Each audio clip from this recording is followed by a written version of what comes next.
Student. Today I will talk about on the topic The Bond of Love. It's a very popular topic written by Kenneth Anderson, who was an Indian born British writer and hunter who wrote many books about his adventures in the jungles of South India.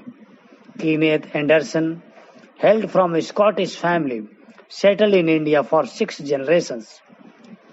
He was employed by the British aircraft factory in Bangalore, later in the rank of factory manager for planning.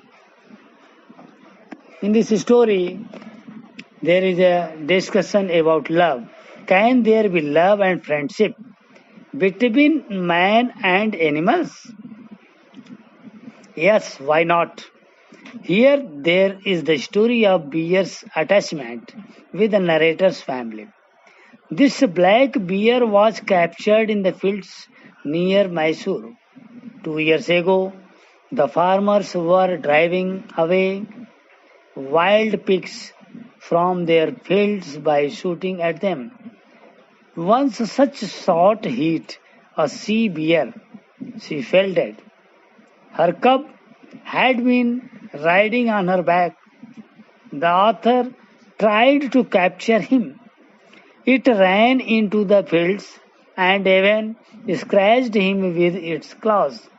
It was finally caught and put in a gunny bag. The narrator returned home and presented the cub to his wife. She was delighted. She put a colored ribbon around its neck. She named the male cub Bruno. Soon it started drinking milk from a bottle.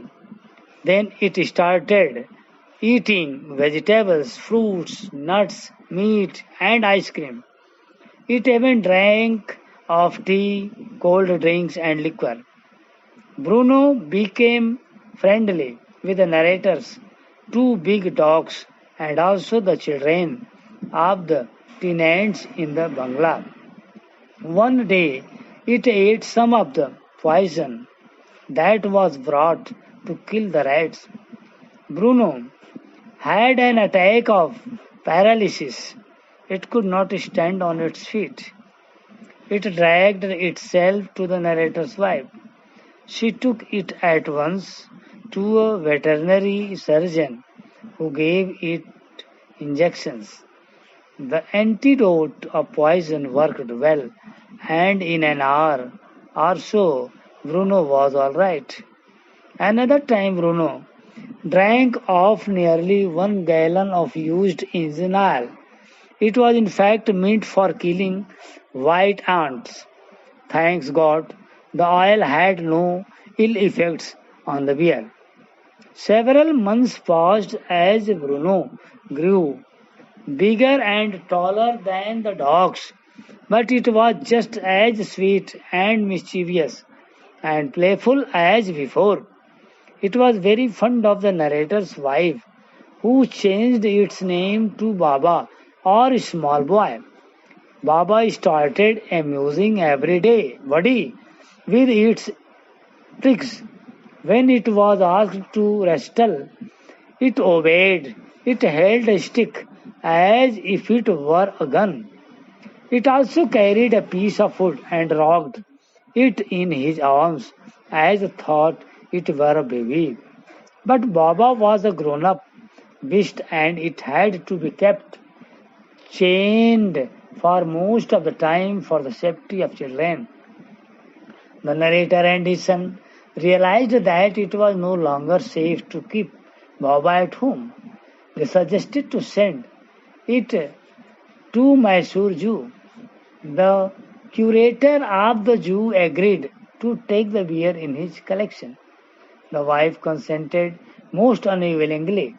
Baba was put in a cage and transported 87 miles away to Mysore Zoo. Everybody in the house missed Baba. The author's wife, in particular, was most upset. She wrote a letter to the zoo curator to inquire about Baba.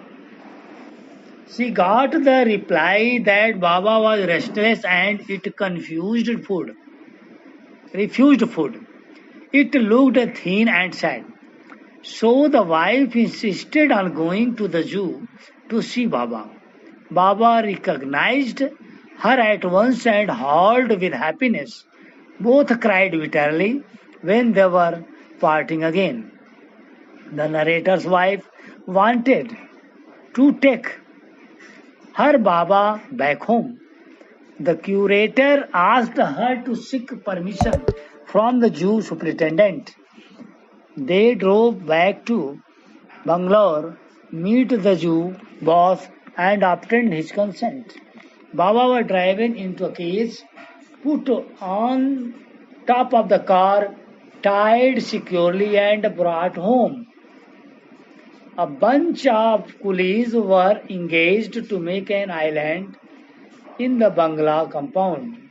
It was surrounded by a dry ditch 6 feet wide. A wooden box was placed on the island for Baba to sleep in.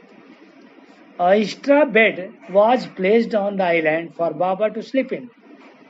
A straw bed was made to keep it warm. It was finally released on the island. The wife spent hours with Baba there. It was 15 months old and heavy too. She crossed the pit with the help of a rope and loop. The story is convincing enough to prove that even a bear has affection and memory.